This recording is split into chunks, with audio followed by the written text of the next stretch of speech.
Salut les amis, on se retrouve aujourd'hui pour une nouvelle vidéo critique review de l'épisode 2 de Bleach Thousand Year Blood War. Donc avant de parler de l'épisode, je voulais vous parler rapidement de l'opening et de l'ending. Donc pour l'opening, comme vous le savez, il a été fait par Kitani Tatsuya.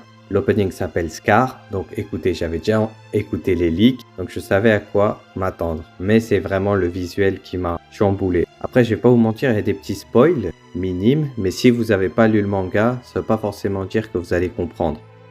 Donc on retrouve toujours ce côté rose et noir, comme dans les teasers et les trailers pour les Shinigami. Je commence même à me dire que pour un prochain opening, ce sera du bleu pour les sterns. Je suis quasi sûr. Mais bon, écoutez, on verra. Donc, il y a des plans vraiment intéressants. On voit pas mal de personnages. On voit la Division 0. On voit le futur combat qui aura lieu entre Ichigo et Yhwach pendant la première invasion Quincy. Donc, je me pose la question, je me demande est-ce qu'il y aura un petit rallongement de ce combat. J'aimerais bien. Franchement, c'est l'un des moments que j'attends le plus. Quand il va faire son arrivée, vraiment, on n'est pas prêt. Il y a même un petit peu le combat de Killge vs Ichigo aussi. Après, ça ne veut pas forcément dire qu'il ressemblera à ça. Le combat qui doit avoir lieu dans l'épisode 3. Mais écoutez, on verra bien. En tout cas, c'est original, c'est fluide, c'est coloré. L'ADA, elle est vraiment pas mal et c'est vraiment intéressant. Voilà, donc on retrouve pareil comme pour le trailer qu'il y avait eu à l'Anime Expo, le rose, le noir et le gris. Donc là, c'est comme le diaporama, sauf que là, ça bouge pas mal. Après, pour l'ending, je le mettrai pas au montage, mais j'ai pas trop aimé, franchement. La musique, faudrait peut-être que je la réécoute. Après, le visuel, oui, voilà, il y a tous les impactos de tout le monde un petit peu à gauche, à droite. Visuellement, il est beau, mais le son, je kiffe pas trop pour l'instant. Écoutez, on verra bien. Ça, c'est vraiment un petit plus. L'opening, il est lourd. Je m'étais déjà fait une petite image de ce que je voulais voir et vraiment, ils se sont pas loupés. Ils nous ont bien teasé, ces enfoirés. Bon, allez, c'est parti maintenant pour l'épisode. Donc l'épisode fait suite du coup au premier. On retrouve Yhwach avec les sterns. Donc comme vous vous rappelez, il avait explosé le bras du Quincy qui était venu faire son rapport. Et entre-temps, ils vont discuter. Entre-temps, au monde des humains, du coup les autres ils attendent qu'Ichigo revienne. Et les Shinigami vont recevoir un coup de fil du Seretei. Donc du coup ils vont dire vas-y mets l'eau-parleur. Bien sûr, pourquoi mets l'eau-parleur? Parce qu'il y a Ichigo logiquement à côté. Donc ils vont dire écoute, il y a eu une attaque chez nous. Telle personne sont morts et tel vice-capitaine est mort. Donc le lendemain, Ichigo, il est pas bien, il se dit vas-y, je vais aller patrouiller un petit peu. Et il va tomber sur Nel. Nel du coup qui va arriver en pleurant, elle a vraiment peur, elle va dire écoute Itsugo, hein, comme d'habitude. Uekomundo s'est fait attaquer. Et du coup on rejoint Yhwach. Après avoir tué le Stern, il va ensuite tuer Ebern. Il va dire vas-y toi aussi c'est bon, t'as fait ce que t'avais à faire, je suis content. Allez, les autres sterns vont lui dire mais t'aurais dû le garder en vie parce que du coup les personnes à rencard, les soldats à rencard peuvent nous servir. Il dit mais à quoi ça sert parce que voilà j'ai déjà battu la reine du Uekomundo. Quand il enlève le rideau, on voit qu'il y a Haribel qui est enchaîné. Du coup à la Soul Society, on voit qu'ils sont en train de faire l'enterrement de Sasakibe. Je dis enterrement mais bon ils vont l'incinérer plutôt même. Et il y a une très belle scène quand on voit que Sasakibe est du coup à genoux et voilà il présente ses respects à Yamamoto. C'est une scène très forte.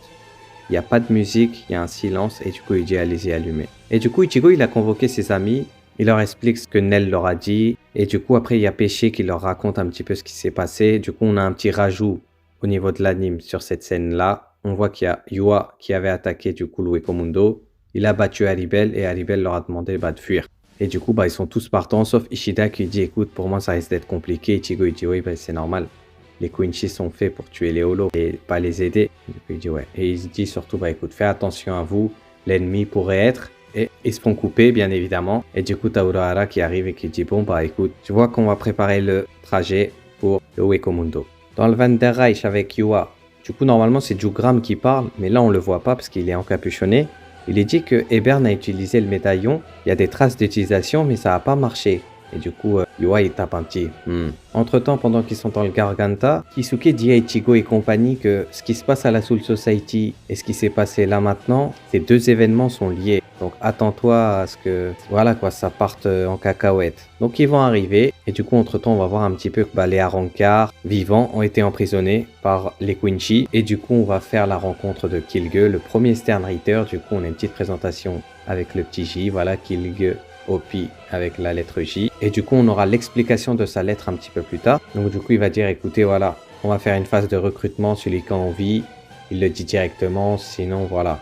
Donc voilà, il va empaler un peu pas mal de monde. En fait, il cherche même pas à recruter des Arrancars. Il y aura les deux petits Arrancars du coup qui étaient les servantes de Aizen, Menoli et Loli je crois. Et il va les coucher en deux coups. Et après, il va dire à ses subordonnés bah allez, capturez-les. Mais ils vont se faire tuer parce qu'il y aura les 13 bestias. Du coup, les subordonnés de Haribel qui vont arriver, ils vont faire un petit massacre. Et niveau animation, et franchement, niveau 100, ils y vont quand même. Hein. Donc c'est ça l'avantage, c'est que du coup, on n'a pas de censure. Donc on peut profiter au maximum des capacités de tout ça, des combats. Donc Ichigo, vous regardez ça un peu de loin. Ichigo, il est parti en avance avec Nel, où lui explique que voilà, bah, c'est les 13 bestias et tout. Donc le temps qu'il arrive là-bas, Kilgue, il est en train de leur proposer, bah écoute, rejoignez-nous, vous êtes fortes, vous pourrez servir sa majesté, alors qu'en vrai de vrai, on sait très bien qu'il en a rien à foutre. C'est juste qu'il les nargue. Et il est content d'avoir un petit combat parce qu'il doit se faire sûrement chier. Ça cut. On rejoint la Soul Society du coup. Il y a un petit conseil avec les capitaines. Et Mayuri du coup prend les devants. Il lui dit écoutez, avec tout ce qui s'est passé, ces hommes qui se font appeler du Van der Reich, vous avez dû le deviner, ce ne sont autres que des Quincy. Et t'as Ichigo qui arrive à l'endroit où il y a Kilgue et les 13 bestias. Mais il arrive, ils se sont fait défoncer. Et t'as Kilgue qui lui lâche un petit regard là. Vraiment, la musique fait le tout. La musique, la mise en scène fait le tout. Il le regarde avec un petit sourire de côté et du coup tu as un petit zoom sur Ichigo et là tu comprends que bah voilà, le combat va commencer. C'est vraiment l'un des premiers gros combats, on va dire vrais combats de cet arc. Et ce combat-là même en manga je l'adore et j'ai très hâte de le voir. De toute façon comme je vous ai dit sur la vidéo de l'épisode 1, c'est que les deux premiers épisodes allaient être un petit peu des épisodes d'introduction. Mais vraiment à partir de l'épisode 3 ça va rentrer dans du lourd. Les combats, de toute façon dès que ce combat-là va commencer, côté Sereitei ça va être du sérieux aussi, vous verrez pourquoi. Parce que bon j'ai pas envie de spoiler non plus, mais de temps en temps je ferai des spoils un petit peu histoire de teaser le truc. Voilà, après j'ai pas vu la preview de l'épisode, c'est bizarre, je trouve pas la preview. Mais vu qu'on n'a pas ça sur Disney on peut pas voir. Mais bon, sinon voilà, épisode un peu plus calme que le précédent. Parce que après bon la hype elle est toujours présente, mais c'est pas la même chose. Sinon, voilà, la DA, elle est toujours aussi belle. Vraiment, c'est bien de voir un petit peu des changements de couleurs. Quand ils sont au Wekomundo, les reflets sont un peu plus prononcés. Quand ils sont dans le monde des humains, en pleine journée, les couleurs sont plus vives, mais il y a moins de reflets. Et du coup, en fait, quel que soit l'environnement, ça passe super bien. Donc, je pense que on n'est vraiment pas prêt. La suite sera que meilleure à chaque fois au fur et à mesure. J'attends avec impatience l'épisode 3. Et j'espère qu'au niveau du combat Kilgue vs Ichigo, ils vont pas se louper. J'ai très hâte. En tout cas, n'hésitez pas à me dire dans le champ commentaire ce que vous avez pensé de l'épisode, de l'opening, de l'ending. Et si vous voulez soutenir un peu la chaîne, n'hésitez pas à mettre un petit like et à vous abonner. Ça me ferait extrêmement plaisir et ça fait toute la différence. Sur ce, je vais vous laisser sur ça. Prenez soin de vous. On se dit à très bientôt. Ok, allez, tchuss.